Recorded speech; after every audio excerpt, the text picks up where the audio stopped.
Hello guys, आज मैं आपके लिए कप प्लेट लेके आई हूँ। आज पता है हमारे घर पे वो एक क्यूट सा बच्चा आया था पड़ोस वालों का, और वो बनाने नहीं दे रहा था, बहुत ज़्यादा शैतानी कर रहा था, बहुत ज़्यादा बनाने नहीं दे रहा था कप प्लेट। और मेरा बहुत मन था कि कप प्लेट बनाऊंगा आज बच्चों के लिए। बच्चों के बहुत सारे कमेंट आ रहे थे कप प्लेट कप प्लेट। मैंने कहा आज बना ही दूँ।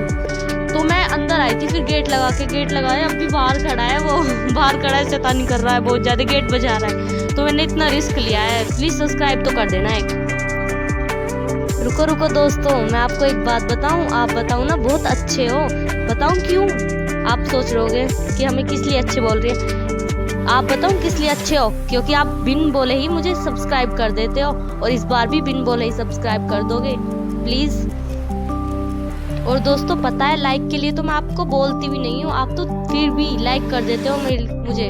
आपको इतनी अच्छी आदत लगती है ना मेरी ड्राइंग, तो आप बिन बोले ही लाइक कर देते हो और सब्सक्राइब तो कर ही देते हो।